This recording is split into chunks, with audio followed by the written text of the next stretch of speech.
నాకు శత్రువులు ఎవరూ లేరు, ప్రజల గుండెల కోసం, ప్రజల గుండెల్లో స్థానం కోసం నా ఆరాటం అని చెప్పి ఈటెల రాజేందర్ అయితే చెప్పడం అయితే జరిగింది.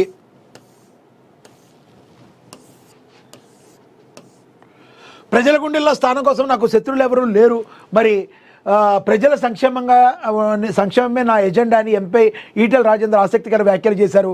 మంగళవారం బొల్లారంలోని ఆర్యూబీ విస్తరణకు ఎంపీ ఈటెల రాజేందర్, ఎమ్మెల్యే మర్రి రాజశేఖర్ రెడ్డి పాల్గొని శంకుస్థాపన చేశారు. ఈ సందర్భంగా ఈటెల రాజేందర్ మాట్లాడుతూ వార్డు మెంబర్ల దగ్గర నుండి ఎంపీ వరకు అందరూ కూడా ప్రజల ఓట్లతోనే గెలుస్తారని తెలిపారు. అధికార ప్రతిపక్ష ప్రజాప్రతినిధులు అందరూ కూడా సమన్వయంతో పనిచేస్తేనే ఫలితాలు ప్రజలకు అందుతాయన్నారు.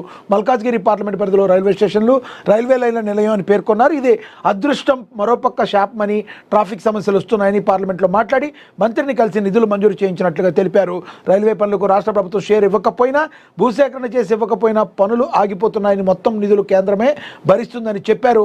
పోస్టర్ల మీద ఫోటోల కోసం కాదు, ప్రజల గుండెల్లో స్థానం కోసం నా ఆరాటం అంటున్నారు. ఈ సందర్భంగా నాకు శత్రువులు ఎవరు లేరని, ప్రజల సంక్షేమమే నా ఎజెండా అని మరొకసారి ఆయన పునరుద్ఘాటించారు.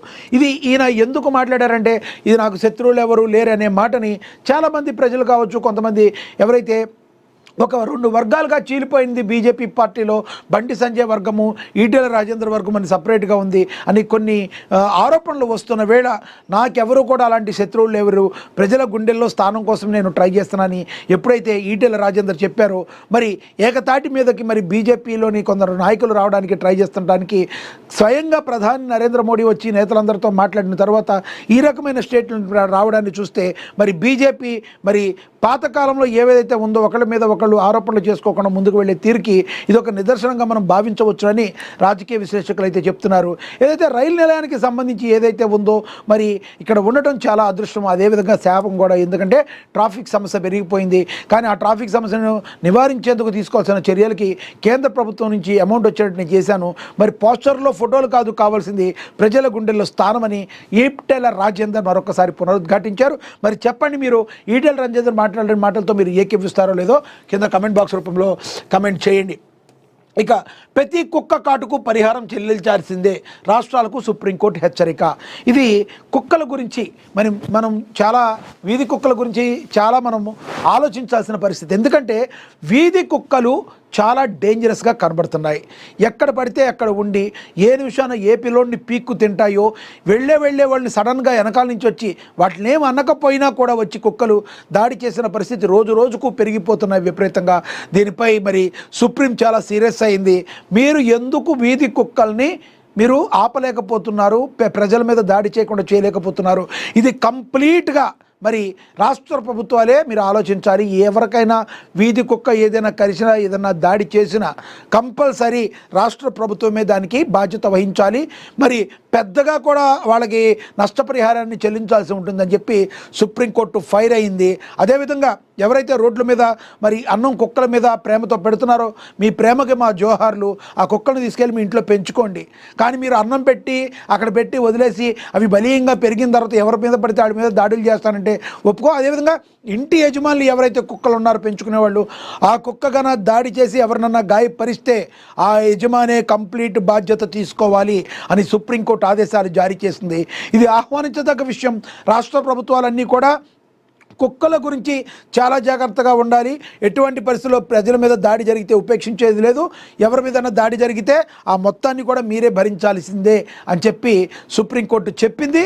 ఇక అదేవిధంగా యజమానులు ఎవరు కూడా మరి ఎవరి మీద దాడి చేస్తే ఆ ఇంటి యజమాని మొత్తం బాధ్యత వహించాల్సి చెప్పింది అని చెప్పి సుప్రీంకోర్టు అయితే చెప్పింది. ఒక్కసారి కూలంకుషంగా చూద్దాం అది అందులో ఏం ప్రచురించారో.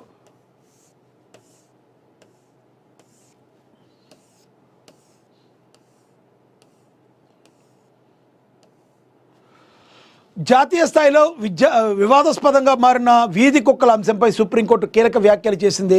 ఇకపై కుక్కల దాడిలో గాయపడినా లేదా మరణించిన వారి కుటుంబాలకు ఆయా రాష్ట్ర ప్రభుత్వాలే భారీ నష్టపరిహారం చెల్లించాల్సి ఉంటుందని స్పష్టం చేసింది.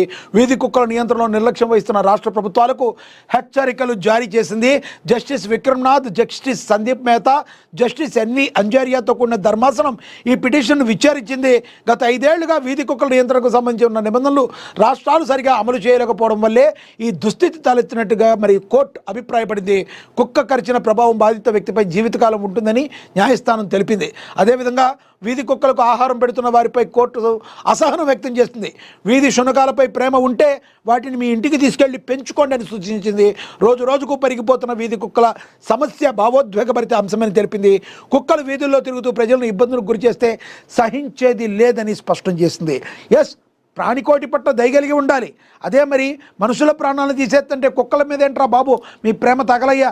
మీరు జంతు ప్రేమికులు అయితే మరి వీధి మీదకి తీసుకొచ్చి మరి కుక్కలకు అన్నం పెడితే సరిపోద్దా? తీసుకెళ్ళండి, ఆ కుక్కను మీ ఇంటికి తీసుకెళ్ళి మీ ఇంట్లో పెంచుకోండి. గొలుసేసి పెంచుకుంటారో ఇంట్లో మంచం మీద పడుకోబెట్టుకోండి. సామాన్య ప్రజలకు మాత్రం ఇబ్బంది కలిగితే చూస్తూ ఊరుకోము.